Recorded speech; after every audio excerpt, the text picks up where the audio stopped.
दांत वाली बहू। रंजना कभी ब्रश नहीं करती थी। उसे कितनी बार उसके माँ बाप ने डांटा, लेकिन उसका कोई असर उस पर होता ही नहीं था, जिस कारण से उसके दांत पीले पीले हो जाते हैं। शादी के बाद। अरे बहू, वैसे तो तुझ में कोई कमी नहीं है, पर तेरे दांत इतने पीले कैसे हैं बेटा? कैसे मतलब? कोई सर्जरी थोड़ी ना कराइए। वो तो क्या नाम, मैं ब्रश नहीं करती थी तो पीले हो गए। अब क्या करूं? आप कहे तो लाल करवा लूं या फिर काले? यार ये क्या है, क्यों माँ से लड़ रही हो? लड़ रही हूँ? अरे मैं लड़ रही हूँ या ये बोल रही है कि दांत पीले हैं, पीले। अरे तपस्या थोड़ी ना की है इन्हें पीले करने के लिए। बकायदा ब्रश नहीं किया है 20 साल तक, तब जाकर। छी, कैसी बात कर रही हो? ये उस वक्त तो पीले नहीं थे जब हम लोग तुम्हें देखने आए थे। अरे तब साफ करवा लिया होगा डेंटिस्ट के पास जाकर। अब देखो कैसे पीले पीले लग रहे हैं। रंजना सास की तरफ गुस्से से देखती है।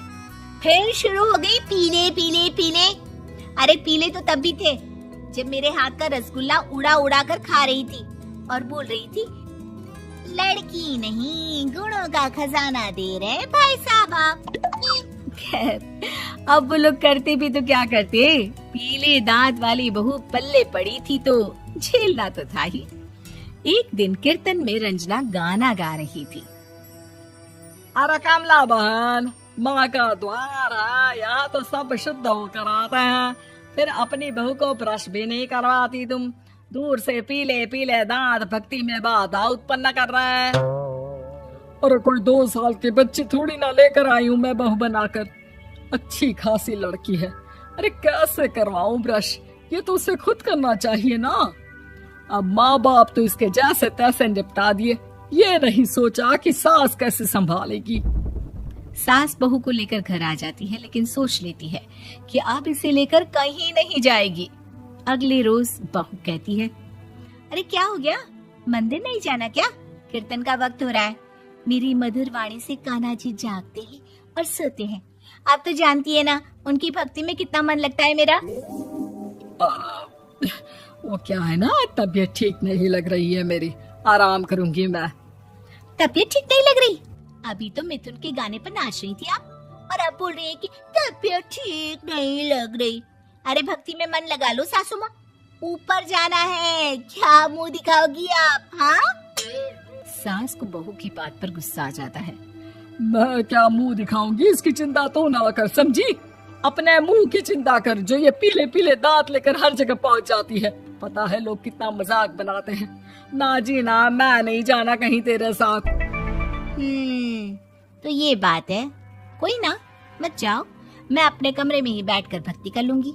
ऊपर वाला दांत थोड़ी ना देखता है, मन देखता है, भावना देखता है। और अरे बस बस, तू सब कुछ दिखा, बस ये सफेद चमकदार दांत ना दिखाना किसी को, है? जा यहाँ से। बहू को सास की बात का कोई फर्क नहीं पड़ता, वो तो जैसी थी वैसी ही रह जाती है। सुबह नहाकर किचन में खाना बनाना, फिर खाना खाना, कीर्तन भजन करना और सो जाना।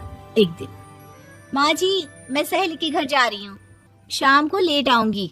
हाँ, तो जाना, मैंने कौन सा तेरी आरती करनी है घर पर बैठकर। रंजना सहेली के घर जाती है, जहाँ वो पार्टी में जाने की तैयारी कर रही होती है। अरे शिखा, कहाँ जाने की तैयारी कर रही है? मैं गलत वक्त पर आ गई क्या? अरे नहीं यार, उल्टा सही वक्त पर आई है। मैंने ये साड़ी और ज्वेलरी निकाली है यार, शाम को इनके ऑफिस की एक पार्टी में जाना है। बताना कैसा लग रहा है ये सब? नहीं यार, इस ड्रेस के साथ तो वो वाली ज्वेलरी अच्छी लगेगी। हाँ सही बोल रही है, मैंने ध्यान ही नहीं दिया। वैसे तो हमेशा से मस्त फैशन सेंस रखती है। तो बड़ा जाती होगी ना पति के साथ पार्टी में। रंजना कुछ नहीं बोलती, बस सोचती है कि यार काश ये बात सही हो जाती, पर मैं क्यों नहीं जाती पार्टी में? क्या इन लोगों की कोई पार्टी होती नहीं होगी? रंजना घर आती है और रात में पति से सवाल करती है, एक बात बताइए, आप मुझे किसी पार्टी में क्यों नहीं ले जाते? क्या आपके यहाँ ऑफिस में पार्टी नहीं होती? पति बेचारा क्या कहता कि दांत पीले हैं तुम्हारे इसलिए। अरे कोई पार्टी होती नहीं हम लोगों के ऑफिस में, तो कहाँ से लेकर जाऊं?